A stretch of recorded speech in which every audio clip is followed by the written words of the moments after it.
ክልሉ የሶማሌ ክልል ነው። ማዕት ዞኖች አሉ። ትልቁ ማረሚያ ቤት ነውና ብዙ ሶማሌዎች አላየውም። ለምንድን ነው? በጎሳ ካሳ መከፈል ሌላ ነው።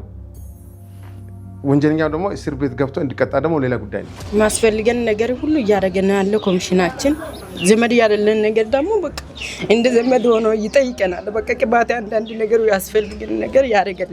የዚህ ሀገር አካሄድ ሁሉ ነገር ፍሬ ነው። ሌላ ማረሚያ ቤት አሁን ሴት ተፈቅዶ ባለቤት ጋር የምትገናኘው ማረሚያ ቤት ለምን ያልሰማው? አንድ ልጅ ወልጃለሁ በዚህ ዓመት ውስጥ። እኛ እዚህ ያለውን ጽዳቱንም ምንንም ኮሚቴ አቋቁመናል።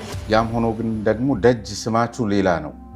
ክልሉ በጣም እንደ ጨቋኝ እንደ ሰብአዊ መብት ረጋጭ የሶማሌ ፖሊስ ማለት ምንም ጥያቄ ገና ሳያበዛ ተደባዳቢ። መጀመሪያ የዚህ ክልል ታሪክ ይታወቃል። ከአሁን ፊት የነበረው የሰብአዊ መብት ጥሰቶችና ከለውጥ በኋላ የመጣ የሰብአዊ መብት አጠባበቅ ሰማይና መሬት መሆኑ ማንኛውም ሰው ያውቃል። በተለይ ህብረተሰቡ በደንብ ያውቃሉ። ኬሚካል ቦንዲንግ ኤንድ ኤሌመንታል ቦንዲንግ ኢዝ ሪሌሽን ዊዝ ዘምስ ዌን ዊ ሴይ ኬሚካል ቦንድ አዮኒክ ቦንዲንግ ኮቫለንት ቦንዲንግ ሜታሊክ ቦንዲንግ። ልጆችሽን ታዲያ ማን ይዝልሻል? አሁን እዚሁ አካባቢ ናቸው፣ ይመጣሉ። እዚህ እኔ ጋር ራሱ ውለው ይሄዳሉ።